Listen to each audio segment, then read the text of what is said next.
Sabe, enquanto nossas circunstâncias nos controlarem, podemos dizer que o diabo está no controle da nossa vida porque ele pode mexer com nossas circunstâncias.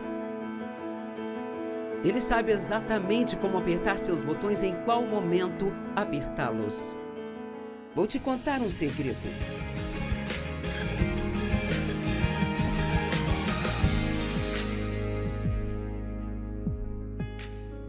Obrigada por estar comigo hoje no Desfrutando a Vida Diária. Quer saber? Não seria o mesmo se você não tivesse se juntado a mim.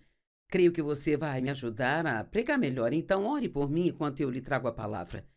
Eu já orei por você para que você a receba e ela te ajude no seu dia a dia. Hoje eu quero falar sobre algo que todos nós precisamos, que é a estabilidade emocional.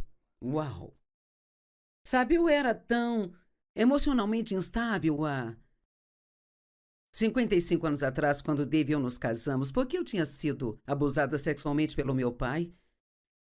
Eu fui realmente maltratada na minha infância e nunca tive um bom exemplo e eu me lembro de Dave dizer que depois que tive alguma mudança positiva na minha vida, ele disse, me lembro de quando eu dirigia do trabalho para casa à noite, pensando, será como ela vai estar esta noite?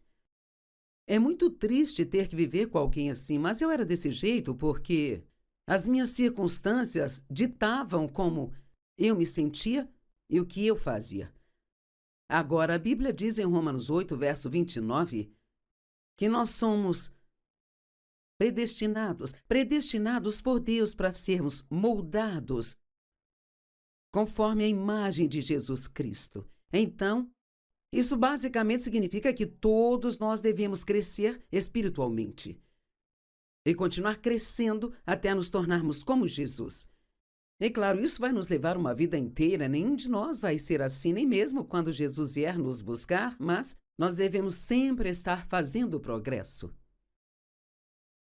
Em Colossenses 1, versos 28 e 29, diz, ele é aquele que nós anunciamos, admoestando e ensinando a todos vocês com toda a sabedoria, para que possamos, ouça isso, apresentar cada um plenamente maduro em Cristo. Agora, o apóstolo Paulo disse que esse era o seu objetivo, trabalhar com as pessoas até que pudesse apresentar cada uma delas totalmente maduras em Cristo.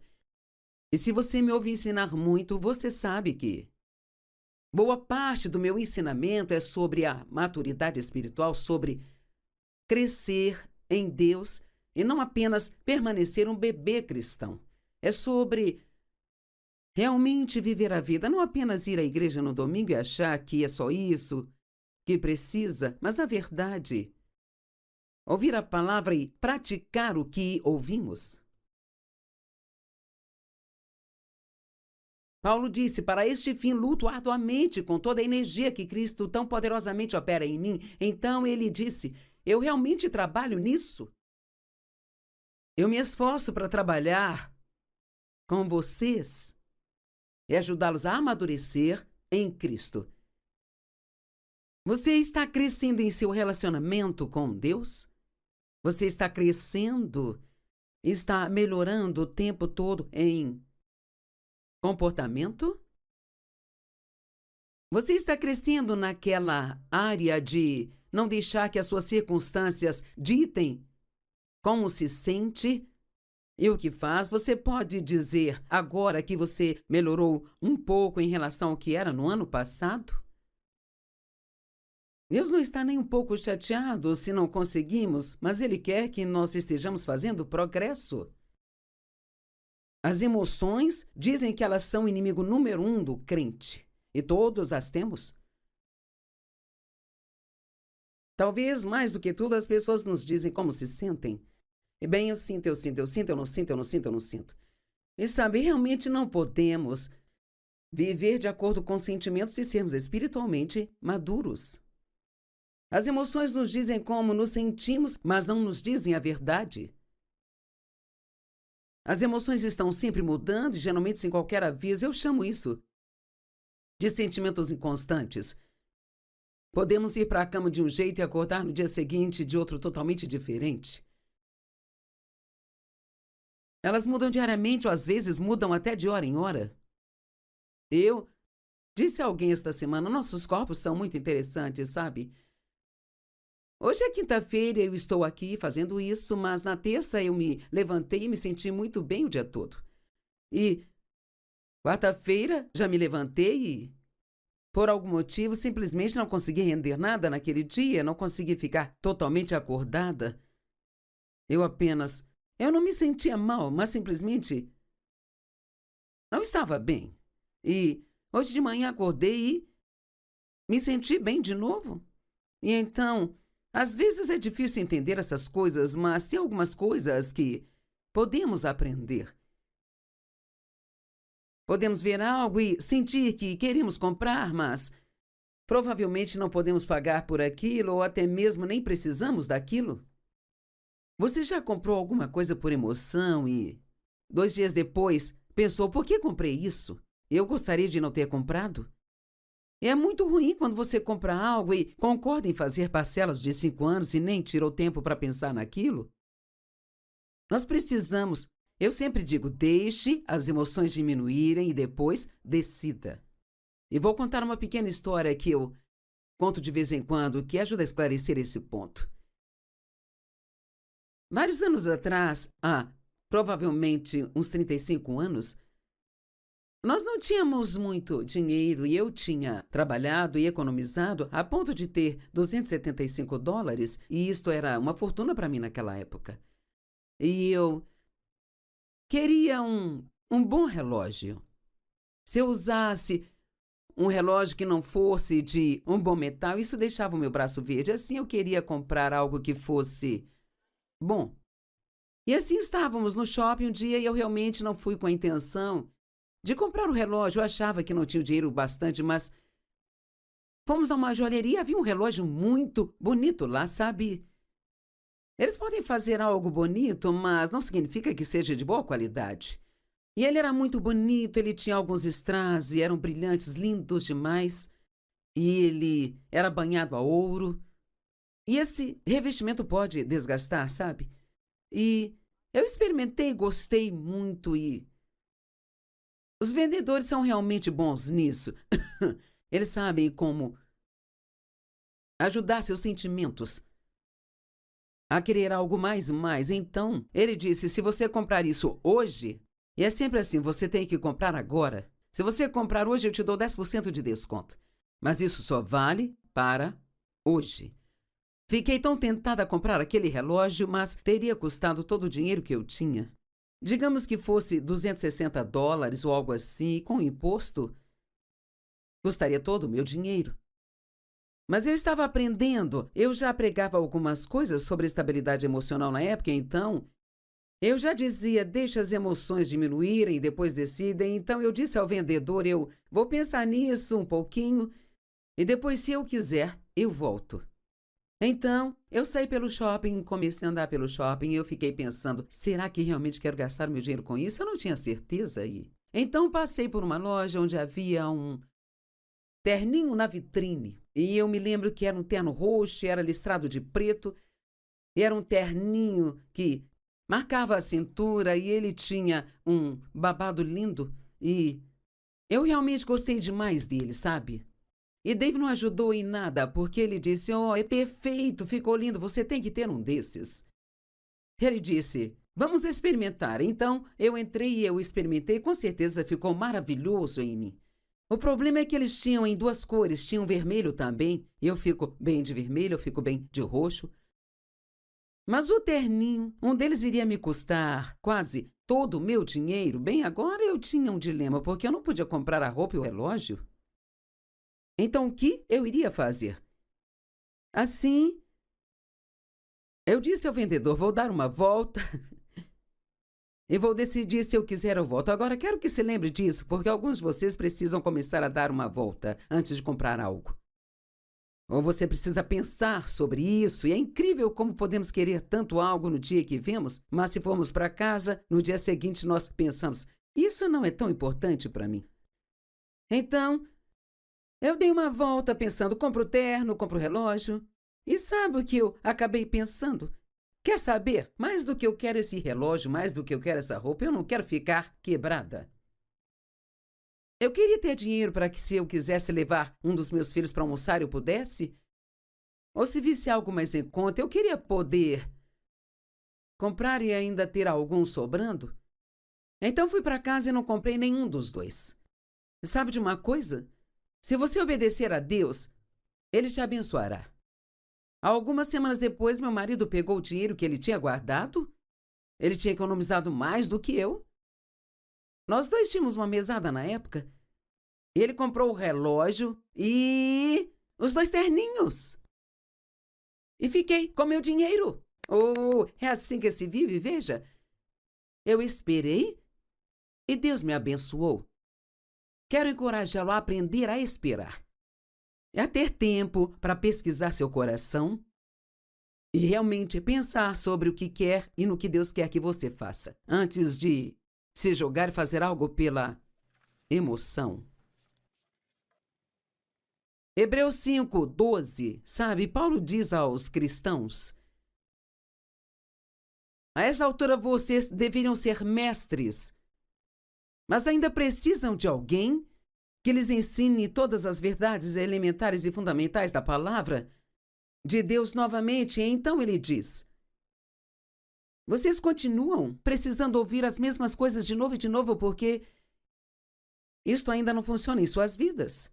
E não importa o quanto ouvimos algo, a menos que esteja funcionando em nossa vida, precisamos ouvir de novo. E ele diz: vocês precisam de leite, não de alimentos sólidos. Agora, o que ele quis dizer, bem sabe, um bebê tem que beber leite por um período, porque isso é tudo que seu organismo consegue lhe dar. Então você finalmente começa a dar alimentos sólidos, geralmente coisas que são amassadas ou papinhas para bebês. E gradativamente adiciona mais e mais sólidos. Bem, a palavra de Deus é assim. Eu posso pregar para você o que eu chamo de mensagens de leite ou de sobremesa. E você vai ficar feliz com isso, você vai adorar, você vai receber. Eu posso dizer o quanto Deus te ama, o quão maravilhoso Deus te fez, os dons que você tem, e o bom plano que Deus tem para a sua vida, e todo mundo vai amar isso, sabe? Mas se eu começar a ensinar sobre perseverança, paciência, sobre passar por coisas que são difíceis e não desistir delas, dar coisas que Deus manda você dar que você realmente não quer entregar e... Agora, isso é outra história. Às vezes as pessoas não recebem essas mensagens, elas podem até ouvir, mas elas não obedecem. Isso é muito interessante para mim, porque eu posso ir a um culto na igreja e dizer: bem, pessoal, hoje eu vou pregar sobre como receber o seu milagre de Deus. E, cara, todo mundo aplaude e torce e fica muito felizes, sabe? Mas se eu disser: pessoal, hoje eu vou ensinar sobre a paciência. Ninguém aplaude. Mas se eu ouso dizer: hoje eu vou ensinar sobre sofrimento, todo morto e quieto na igreja. Como ministro da palavra de Deus, você tem que ter coragem de pregar coisas para as pessoas que elas não querem ouvir, porque o feedback que recebe delas não será muito encorajador para você.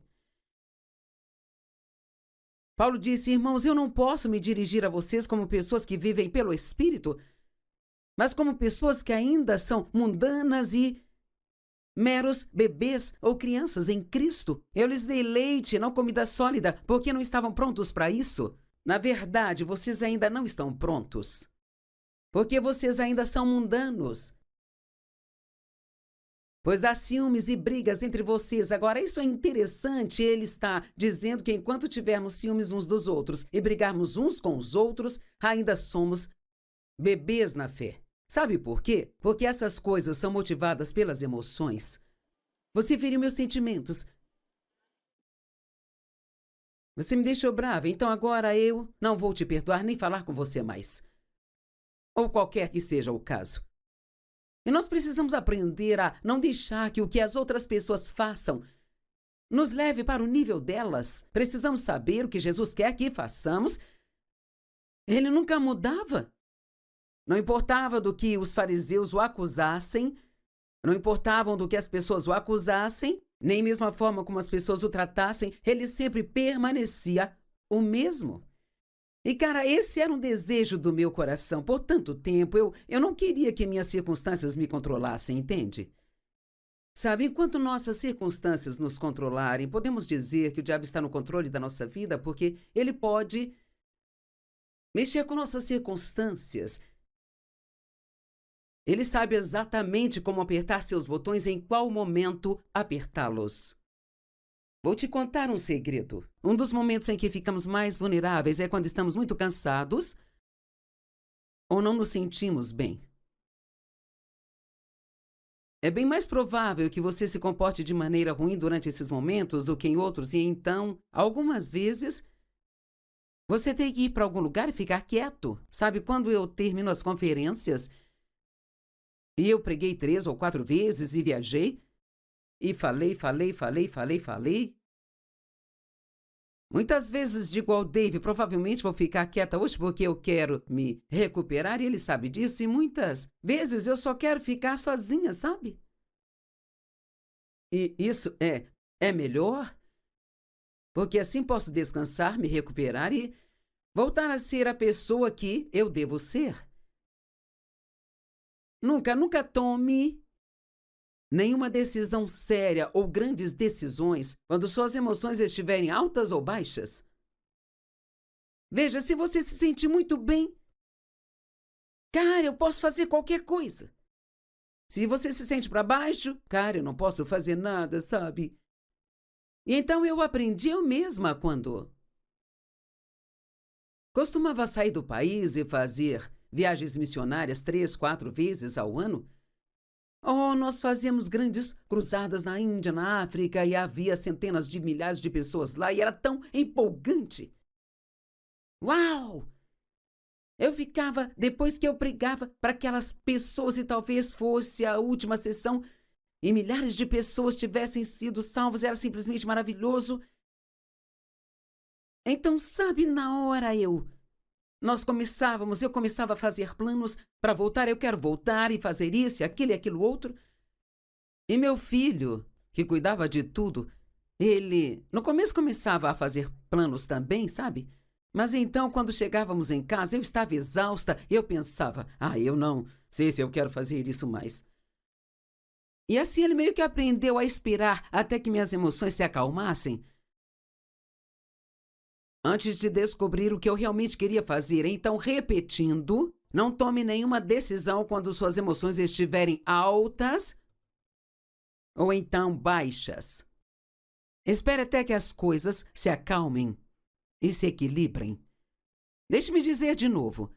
Aprenda a esperar antes de fazer compras, antes de você tomar grandes decisões. Se você é uma pessoa impaciente, você não gosta de esperar. Eu não gosto de esperar. Gosto de tomar decisões rápidas. E é desafiador para mim, às vezes, esperar. Mas, cara, você ficará longe de problemas se apenas aprender a esperar. E eu acho que estou conversando com pessoas que precisam ouvir isso, porque você está quase na iminência de tomar uma decisão que talvez não seja a decisão certa para tomar, sabe? Ou talvez esteja prestes a recusar algo para o qual Deus quer que você diga sim. Viva com um pouco mais de cuidado. E você vai gostar muito mais da sua vida. E você tem que ter cuidado também quando tem emoções feridas. Nossas emoções podem ficar machucadas e sangrando, sabe? Elas não estão visivelmente vertendo sangue, mas suas emoções podem ser machucadas e feridas, assim como seu braço ou sua perna. As pessoas que foram maltratadas. Se você foi abusado, foi maltratado e foi traído, se mentiram para você, seja qual for o caso, esse não é um bom momento para tomar decisões, e pessoas com emoções feridas, honestamente, não tomam decisões muito boas às vezes. Como quando fui abusada e então eu sentia que ninguém não queria me querer, e eu me casei com o primeiro homem que apareceu, e eu sabia no fundo que aquilo estava errado, mas tinha tanto medo que ninguém me quisesse que acabei me casando a si mesmo. E com certeza foi um pesadelo de 5 anos. Veja, não é sábio fazer as coisas por medo ou pelas emoções, especialmente se você foi ferido. Raiva, autopiedade, ciúmes, insegurança, culpa e muitas outras coisas estavam deixando as pessoas, e a mim também, infelizes. E se você é infeliz, vai fazer as pessoas ao seu redor também serem infelizes. A forma que nos sentimos hoje é muitas vezes causada por algo que aconteceu ontem, ou na semana passada, ou mês passado, ou mesmo quando nós éramos crianças. Se você está de mau humor ou emocionalmente chateado, ficando irritado ou impaciente, veja o que aconteceu ontem. Isso pode estar causando o seu problema. Houve um tempo em que eu não estava dormindo bem, eu não sabia o porquê, e eu finalmente perguntei a Deus por que eu não estou dormindo. É incrível o que Deus te fala se você parar e perguntar em vez de tentar descobrir sozinho, sabe? Imediatamente lembrei de uma situação na qual eu tinha sido rude com alguém, mas não tinha me arrependido nem pedido desculpas à pessoa. E assim que tomei aquela decisão de que eu ia pedir perdão para ela quando amanhecesse, eu me arrependi, pedindo a Deus que me perdoasse. Eu dormi bem, sabe? Se você tem pecados não confessados em sua vida, isto vai incomodá-lo. Se você é crente, isto vai incomodar sua consciência. Você não vai se sentir bem. E às vezes, se não enfrentamos a verdade sobre o que está acontecendo, então colocamos a culpa em coisas que não têm nada a ver com a situação. Ou sabe, você pode estar de mau humor hoje porque comeu muito açúcar ontem. Eu tenho uma filha que é muito sensível ao açúcar. Ela tem alguns problemas de açúcar no sangue. E se ela comer muito açúcar, isso a deixa emburrada. Ou às vezes até mais facilmente irritada. Conheça a si mesmo. E cuide de si mesmo. Não deixe seus sentimentos arruinar a sua vida. Como foi o seu dia ontem? Foi estressante? Você dormiu bem ontem à noite? Recebeu uma má notícia ou talvez tenha tido uma decepção? Você se ofendeu ou discutiu com alguém ou ficou com raiva? Você está mantendo falta de perdão? Se você tiver problemas não resolvidos, eles continuarão envenenando sua alma até que sejam resolvidos. Nós somos muito bons em negar as coisas, não é? E a única forma de resolver é enfrentando a verdade. Ela é difícil de se enfrentar. Especialmente se ela é algo não tão bom sobre nós com o qual não queremos lidar realmente. Cara, eu adorava culpar o Dave até que Deus me disse que a culpa não era do Dave, era minha. Eu não gostei disso, mas era verdade. Eu era o problema, não era ele. Era eu o problema. E uma das coisas que eu estava fazendo era colocar no Dave a responsabilidade pela minha alegria. E Deus disse, não, é trabalho dele, fazê-la feliz. É seu trabalho ser feliz. E colocamos em outras pessoas responsabilidades que são nossas. Precisamos parar com isso. Tenha uma conversa honesta com Deus. Ele pode ajudá-lo muito se você tiver uma conversa honesta e aberta com ele. E o que quer que faça, não mantenha falta de perdão no coração. Porque você nunca pode realmente ser uma pessoa alegre se você tem ódio ou falta de perdão no coração por outra pessoa. Uma coisa é certa, as emoções tóxicas nunca serão resolvidas se ignoradas. As emoções que são mais prejudiciais são a falta de perdão, a depressão que não é tratada, ódio, preocupação, medo, culpa e frustração. Gostaria de tempo para falar de cada uma delas, mas não tenho. A Bíblia fala muito sobre a raiva. Na sua ira, não peque. Não dê lugar ao diabo. Então, você pode sentir raiva, mas não tem que agir de acordo com ela. Algo que tenho dito recentemente, que acho que vale a pena ouvir hoje.